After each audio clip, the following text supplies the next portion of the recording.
Um, Hello to everyone listening to us. I'm Renata, the conference host, and our today's special guest is Jennifer Kolari.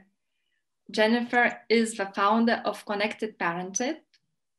She's a family therapist, international speaker, a podcast host, and the author of Connected Parenting, How to Raise a Great Kid and You Are Ruining My Life, but Not Really, books author. Welcome, Jennifer. Thank you. Very happy to be here. I'm so grateful you accepted to participate in this conference because, as I told you just before, you are very well known, not only by me, but by my fellow citizens here in Lithuania. Oh. And your books and your podcasts. So I'm once again very grateful. And today we're going to talk about bullying, which is a very sensitive topic in so many families. So just maybe before we dive deep into the topic, could you maybe tell us about the importance of knowing what bullying is, and what it isn't? Yeah. So listen, bullying is a really tough one. And I like what you just said, knowing what it is and knowing what it isn't. Yeah. Because in childhood, kids are learning how to do life, right? They're learning how to behave. They're learning how to be heard. They're learning how to compromise. And they're going to bump up against things because kids, as we know, usually learn the hard way, right? So sometimes it's kids trying to figure out what's going on. Sometimes they're being maybe socially aggressive, but it's not necessarily bullying. Mm. Sometimes they're being assertive and it's not necessarily bullying. So it's really important as a parent to kind of understand what the difference is. And it gets complicated too, because if we were bullied as children, then we're going to be extra sensitive to what we consider bullying to our children. But you don't want to be in a dynamic what you're doing, what I call interviewing for pain. Was that kid mean to you? What did they do? What happened? What did they say? Because you can hear the agenda there, right? Yeah. So part of it is really knowing that kids are going to bump up against these things. You want your child to have the emotional shock absorbers to know the difference and also to stand up for themselves. But then when there is real bullying, when to involve the school, when to actually give your child the help that they need, because it's really quite awful. And real bullying, severe bullying, can have an impact well into adult life and can be very, very traumatic. So what you are saying is that there is no way we can avoid bullying because that's kind of part of the world we live in. Mm-hmm. And we as a parents should try to support our children, look for symptoms or signs, mm-hmm. and do what? Well, okay, so we'll come back to how important connection is here, because mm-hmm. that's how you actually build your child up from the inside out, right? The definition of bullying is that it is a targeted, malicious act on purpose to emotionally oppress another person and with consistency. So if one child comes to school and they've had a terrible time at home or something's terrible happened and they're mean to another child one time, that's not necessarily bullying, right? It's something you may need to deal with. Both children need help, but that's not necessarily bullying. The other thing that I think is really important, if a child is the bully, that child is also in pain. That child is also in terrible pain. Any human being that is hurting another person is in terrible pain themselves, right? So as hard as it sounds, and it's very difficult when your mama bear instinct comes out and your child has been bullied by another, it's like the gloves are off. It's like, this is on, right? But also helping hold on to the humanity there and helping your child see that, first of all, lots of support and love for what they're going through, but helping them see that if another child is behaving that way, something must be very wrong with that child. And that child also needs help and support. It just keeps the humanity in it. So let's say we are parents of a child who is being bullied at school. Mm-hmm. Who comes home and then complains about headaches or stomach aches, or who doesn't want to go to school anymore. Yeah. Should we contact the school? Should we go to see a therapist? Should we just talk with the child? I mean, what are the first steps? Where do you start? Yeah, this is okay. So this is really good because, I love what you just said too, because some kids will come home and say that so-and-so's mean to me, and they'll tell you, they will, but often they won't. They'll do exactly what you say. I don't want to go to school. My tummy hurts. I have headaches. Or they'll stop going to things that they previously loved going to. And you can suddenly see it, quite a dramatic change in your child's behavior, which there's some flags there. And we'll come back to actually the calm technique in a moment, because that's actually how you get information from your child. But yes, I would say if there's been a dramatic change in your child's behavior and you know your child, and even if they don't tell you, I would contact the school and see if the school can help. Now, the tough thing about bullying is, especially with girls, it's quite invisible at school. Like the children will be playing and they'll be running around and it looks like they're all having a good time. And to the teacher who's on duty watching them, it looks like they're just running around playing. But if you actually hear what they're saying, I'm going to get you, and they can actually be quite nasty to each other. So the school may not actually see it. Right? It's more obvious if a child is like hanging around the teacher and doesn't want to go and play. But often bullying is happening right in front of the teachers, and the teachers don't see. So boys, it tends to be more aggressive, more physical sometimes. And with girls, it's much more about exclusion. We're having a private talk. We're going for a walk and you can't come. I'm having a birthday party and you're not invited. Or you're sitting over there and we're sitting over here, right? It's all about exclusion. And girls are quite sophisticated with their bullying. So, unless someone's sitting right there with them, it's easy to miss. So the school will probably want to be aware of it. And it's much trickier to deal with girls because it's all subversive. It's all under the surface and not necessarily obvious. And as you say, it might start like very soft teasing or name calling. And then how to know that, some of it is like healthy human relationship and interactions when we learn from each other. Yeah. And then there is a limit, there is a point when you start to really be mean and it becomes bullying. So the distinction is it's not that easy to say that. Right. Until that point, it's just, normal interaction. And from that point, that's bullying. Yes. And to complicate things further, certain kids are more sensitive than other kids. So one child might experience something and be like, I don't care. Yeah. It doesn't bother me. And another child is devastated, right? So it also has to do with how, and some children are exquisitely sensitive, like a small look to the right with an eye could devastate them, right? So part of it is also knowing your child. So part of what I do actually when I work with kids who are bullied is I teach them what I call stand up for yourself statements. So in a lot of schools around the world, kids are taught to say things like, when you say that, it hurts my feelings. And which is great, except to a bully, that actually fuels the bully. So if you think about it this way, think about a video game. When you're playing a video game, right? And you have the power bar and it tells you how many lives you have, right? It's how much power you have. So when kids are interacting, when one child is the social aggressor, when one child is being a bully, they are lacking something. They are in pain or they are feeling like they don't have enough power or something. So they want to take that power from another child. Oh. Okay. So I'm gonna make that other child feel bad. My power is going to go up and the other child's power is going to go down. Now this can happen also with, it happens with boys and with girls. What happens when kids are, and you could even have such nice kids that are doing this. This is the heartbreaking part. Like most parents think, oh, my child could never be a bully, but your child can be a bully. And what ends up happening is when they're on the in and one other child is on the out, they get so scared about, I don't want to be the kid on the out, that they back up the bully, right? I don't want to be that kid that's getting left out. So I'm going to go over here so I don't end up over there. Right. So really nice children can end up in these very complicated, socially aggressive situations. Right. So when I work with kids one-on-one, and parents, you can do this with your kids. You can have a little bit of fun with this. You can do it with stuffed animals if they're young, like have little characters, or you can do it as a role play with each other. And you teach your child that when someone's being a bully, they want to take your power. And what you want to do is not give them the power back. Right. So let's say you have a scenario where a kid says, I hate your shirt. Your shirt is ugly. Everyone wore those last year. something like that, right?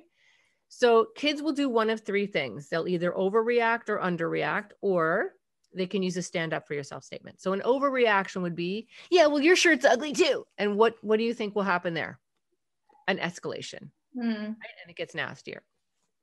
Or there'll be an underreaction. The kid will start to cry or say, that's not nice, or you're mean, or something, which actually causes other children to be like, ooh, that child looks left out and hurt. I don't want to be like that. So I'm going to line up behind the socially aggressive child because I don't want to end up there. Right. So when I work with kids, I'll teach them to stand up for themselves. So literally when the kid says that your shirt's ugly, they go, so whatever, I don't care. Right. So when you think about it this way, if I offer you an apple and you say, no, thanks, I don't want it, who's stuck with the apple? You are, right? So if somebody insults you and you go, no, thanks, doesn't really bother me, I'm good. Who's stuck looking like an idiot? The one who said it, right? This is incredibly effective. And if you can role play this with your children, and so they say things like, whatever, I like this shirt, I don't care. Then you can tell them, and this sounds so crazy because I'm a therapist telling kids not to cry. And kids can do this. I've had great success with this. They just need the script, right? So what they do is they go, I don't care. Then they can go tell the teacher, or then they can come home later and say, that really hurt my feelings, but I did it. But I'm telling you, what ends up happening is it leaves the other person with nothing to say, with nothing else to do, because it's leaving them in a very difficult position.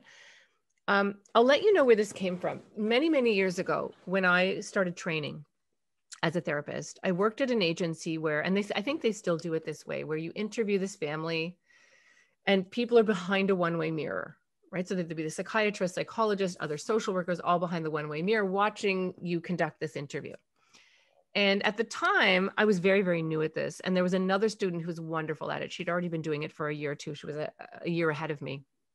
And she was doing such a good job. And we had this little student office.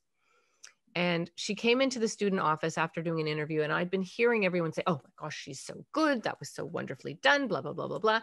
And I was, in my early 20s, and I'm admitting this, I got kind of jealous and I got kind of threatened, and I was like a little bit ticked off, and I was not a bully or a mean person, but she came into the office and I can't remember what I said to her. It was something that was not very nice though. It wasn't like horrible, but it wasn't nice. And I wish I could remember what it was. And I will never forget what this woman did. She looked at me kind of with like, almost like you poor thing on her face. She didn't say that, but that was the look on her face. And she said, I don't need you to like or dislike my work, right? And she walked out of the room.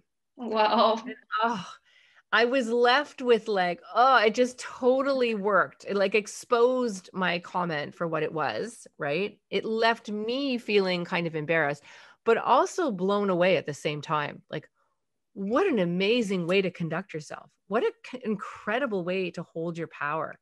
And that blew me away to the point where that became the foundation for the stand up for yourself statements. And I never did anything like that again. I'm embarrassed that I ever did that, but that feeling was really important. And that's what we want to help our kids capture, right? And you want to role play with them, because if it's like, so I don't care.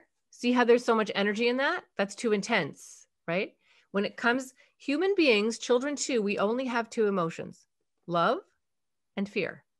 When it comes from a place of fear, it's going to fuel the bully. Mm-hmm. When it comes from a place of love, I love my shirt, I love myself, I'm not going to be bothered by that.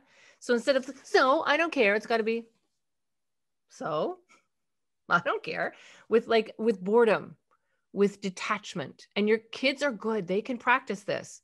And you can role play it back and forth. And what I do with your child is I would pretend you were the one, being a bully in that situation, have them overreact and underreact and feel the difference. Then they can bully you and you overreact and underreact. So they can play around with the energy. And then you can sort of memorize a few little comments that they could say back.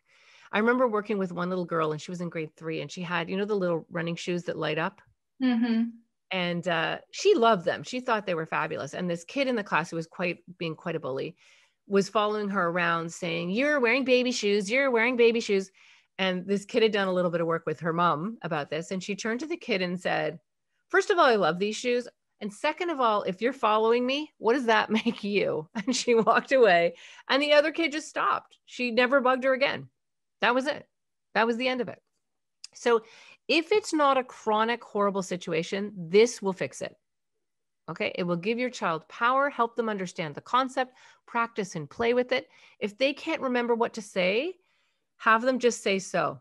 So they just go like this. So that's it. That's all you have to do. That's the energy, right? Because there's nothing else for that other person to do. If the other child escalates, then have the child walk towards a teacher. Just walk towards a teacher. They can tell the school, they can tell a counselor at a school, they can come home and tell you, and then you can continue to coach them in this. If it's a bit bigger situation though, all of the social strength in the world isn't going to help. That child needs backup. They need help from an adult. So what are you saying is that kids, we need to teach kids how do not take things personally. That's not about them. That's about the bully. Yes. This whole story. And then if they can't really be detached from a situation, then they have to fake it until they make it. We need to teach them tools how to fake detachment, like so, or I like my t-shirt, but no energy, no emotion, even no crying. Yeah, it's so hard. And the only reason I'm suggesting this is in casual situations, casual bullying situations, it works one time and the kid is never bugged again. The whole situation goes away, and I've seen it over and over and over again. If it is a chronic, terrible situation, you can still coach them to do that because that will help a little bit, but then you need backup. Then you need help. Then you need the adults in the situation to surround that child and help them. So I realize that it sounds crazy, but you will see your child will they'll be quite excited that they have these tools and they just need to practice. And it's just like, whatever. So that's it. And usually it works. And it's quite, because what happens in that situation is the power does not get diminished, right? The child who was mistreated in that situation, their power goes up or stays the same, and the other child's behavior goes down. Yeah, like this video game, level, like power going up or going down. You can even use it with children because they really get it. Yes. How it works. Yes. And here's a hint, practice it in people in your own life. Like if you have neighbors or family members who just like to jab at you, who do that little thing, try it and watch what happens. The other person is literally speechless. They don't know what to do. I'm gonna try it. Yeah. Yeah. What about when children come home and then they cry because, they have all these emotions, and you use the excellent calm technique? Yes. Could you talk about it? Yeah. So let's get into that because this is really important. When your child comes home and they're crying and they feel left out, which is awful. And we have to understand that just because they're children doesn't mean it feels different. We have to imagine if we went to a luncheon with friends or we went into our office and everyone was like looking at us and turning around and you can't sit here. As adults, we would be destroyed. That's devastating. And we expect children to go into school and handle the situation every day. So the first part is really connecting and really being present and soothing and comforting and listening to your child before you get to the solution part. So before you teach the stand-up statements, you have to connect and engage and soothe first. Otherwise, they're going to feel like everybody's against them, including you, right? So the calm technique, there's 4 things. And if people want more information, in my first 2 podcasts, Connected Parenting, I go over it in more detail than I'll be able to here today. But what you're doing is you're deeply, deeply listening. And when you deeply listen to another human being, oxytocin, opiates, and endorphins flood the bloodstream. These are reward chemicals that calm the body down and block cortisol. Cortisol is a stress hormone, blocks adrenaline too. And that's what makes you cry or get upset or have that feeling in your stomach. And when you deeply engage and connect, you're actually blocking those negative stress chemicals and flooding the body and the brain with these beautiful reward chemicals. So there's 4 things you do. You connect, you match their affect, you listen, and then the M is for mirroring. Now, bullying is a really hard one because nothing pierces the heart of a mother and a father like their child being bullied. Like you just want to, first of all, you're devastated yourself. Then you want to go in and talk to that kid that's being a bully. Like we just have to kind of get a grip ourselves first, because sometimes that can make things a lot worse. Or we call the parent which I'm going to tell you right now does not go very well unless you're really good at this technique and you use the calm technique with the other parent. It's usually two mama bears on the phone and it doesn't work out very well. And other parents are very reluctant to see their child as the aggressor. You will expect to have the other parent go, oh, I'm so sorry, I'll talk to my child, this is unacceptable. In very rare occasions that will happen. More often than not, the parent will be defensive. So coming back to the calm technique, your child comes home. They say, I've been picked on, I've been bullied. This person did this and this and this to me. Gather yourself first, take a breath, right? Just kind of breathe and relax. Actually breathing in through your nose and out through your nose, not through your mouth. When we panic, we go like this, right? And that sends a different signal to the brain. When we want to stay calm, you breathe in through your nose. And that sends a signal to the brain. Oh, okay, I don't need to gather energy. I need to stay calm, right? So you stay calm and then you look at your child and you connect first. So the look on your face, try to hide the panic that you're feeling.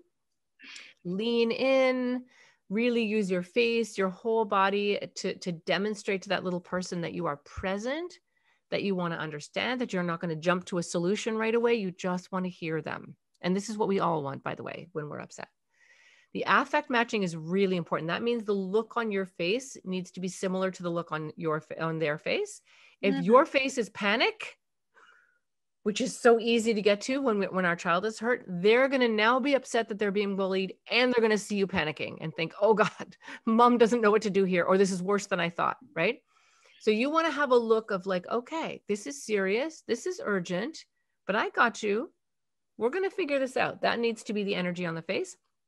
And your agenda, which is this is what we're going to do, and you need to tell me everything, park that as well. It comes back, I promise. Then the listening part. So this is where you can summarize, you can paraphrase, you can clarify, and you can wonder out loud. So if the child comes home and says, I went to play at recess and they all wouldn't let me, and I ended up wandering around by myself, you're going to paraphrase. So you mean like they walked off and just did their own thing and you were off by yourself and they didn't come to get you? That's a paraphrase. You can clarify. So who was the person, like whose idea was this? How did this, right? So I'm clarifying. You can summarize. This is the same thing that happened yesterday. And I think this happened a couple of weeks ago too, didn't it? So see, I'm urgent, I'm interested, I'm involved, but I'm not panicking, right? Line up with love, not fear. Again, if you line up with fear, what happened? What do you mean? That's also too much energy for your child. If it's like, this, okay, so tell me, that lovely kind of urgent, I care, we're going to get through this together kind of energy.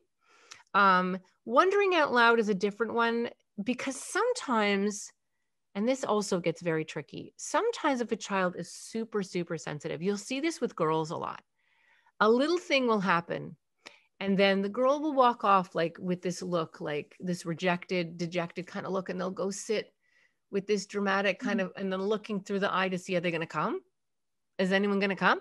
And most of the time sometimes kids will come, but they'll only do that once or twice. If they start to sense that this is a dance, they'll stop coming. And so sometimes the child that's the one that's left out is sending out this energy of like, come and fix it with me. And the other kids won't. They're playing, they're busy. They got stuff to do. And that doesn't necessarily mean that bullying's happening, right?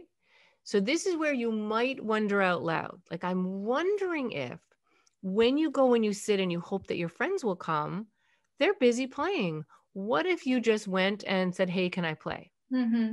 Which is, this is why bullying is such a complex topic, right? It's so muddy. It's not always clear. And then the final thing is the M, and that's where you've mirrored. And so usually you have a conversation with your child. It doesn't even last that long, where they feel heard and loved and seen. And you can really get in there and be like, you know what? That feels terrible. And you thought those people were your friends. And yesterday you had a good time. And now today they walk away and they leave you. See my energy? Now, what's lovely there is that child is going to feel that they've had this beautiful emotional bath, right? With their parent, where they feel seen, they feel heard, they feel loved. Now it's time to move to, but hey, let's try this. And this is where you can introduce the stand up for yourself statements.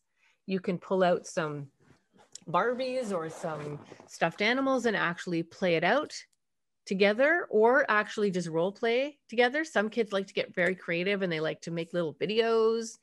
And then the other thing that can be very helpful is maybe if it's not a terrible, terrible situation, have the child that they're having the most trouble with over to your house. I know it's a pandemic right now, but if it wasn't, have the child over and let them bond a little bit, let them connect a little bit. And usually that will do it also.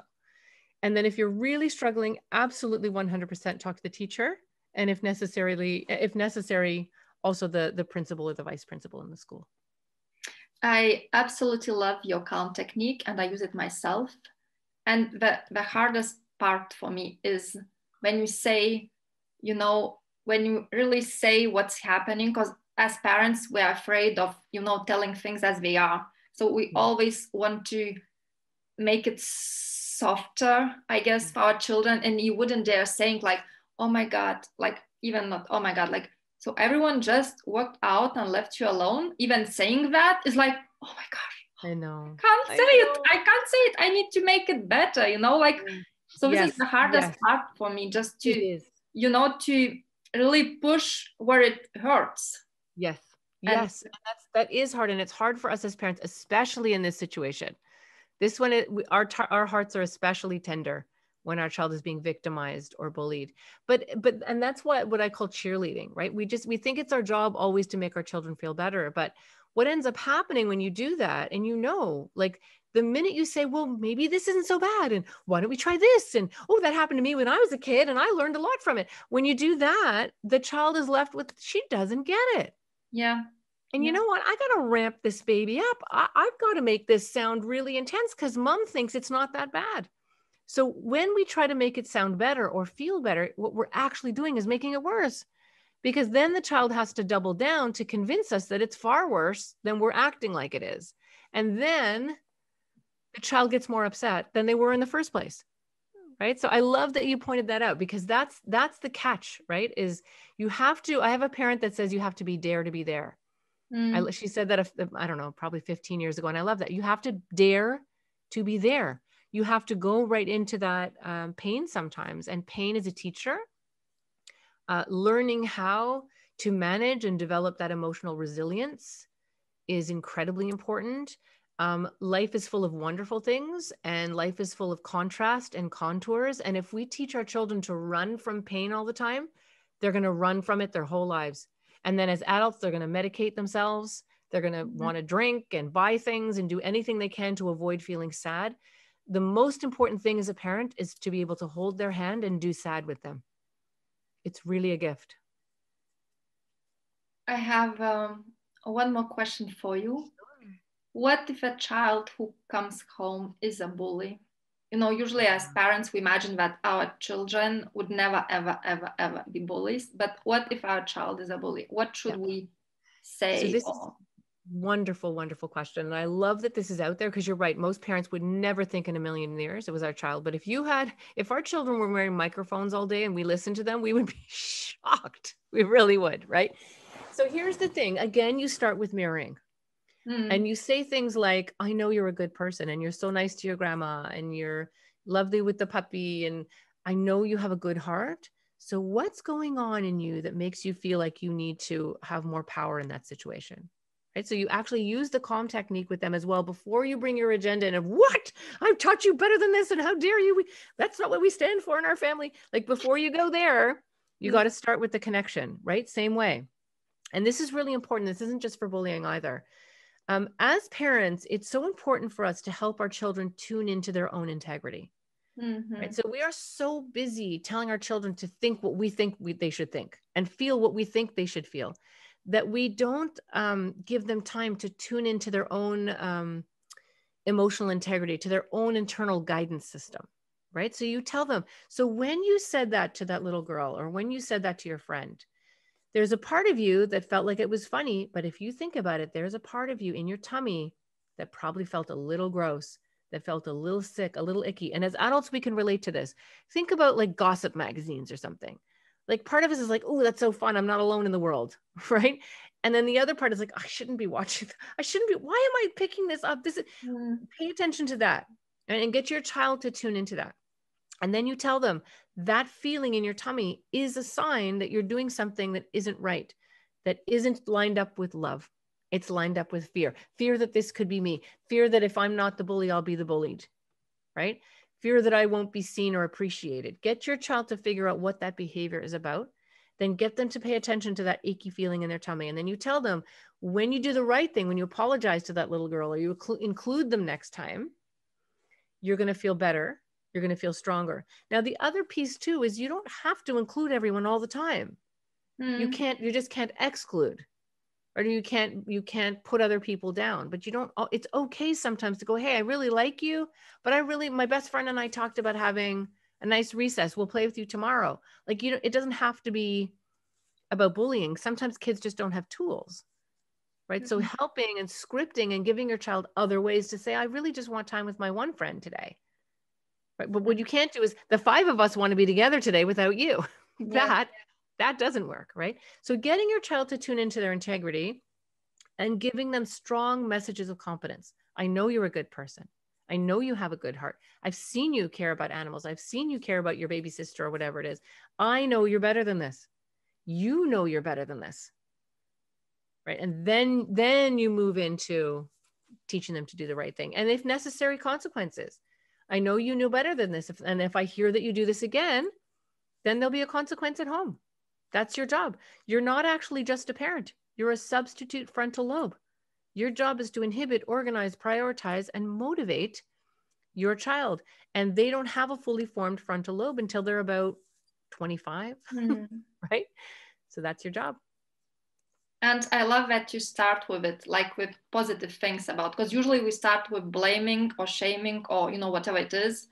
And then we say, but, I love you. And I know you're better such a good person. Yeah. And you start with it. Like, first, I'm going to show you your own light, your own integrity. Yes. And then we're going to bring them to it, right? You bring them to the light. That's exactly what to do, because shame and blame is part of what's causing the problem in the first place. So they want to discharge those negative feelings by making somebody else feel terrible, right? So love and connection will always be the best way to handle anything. And my theory, and this is probably a good place to end, is if every household all over the world could shine this light, could do this in their own homes, and let that go out into the world, that's how we're going to change the world. Because if you can't figure it out in your own house, how on earth are we going to do it as a country, as a city, as a planet, right? I love it. Thank you. Thank you for your time. So thank you. Thank you for inviting me. I really enjoyed this. Have a good day. Thank you.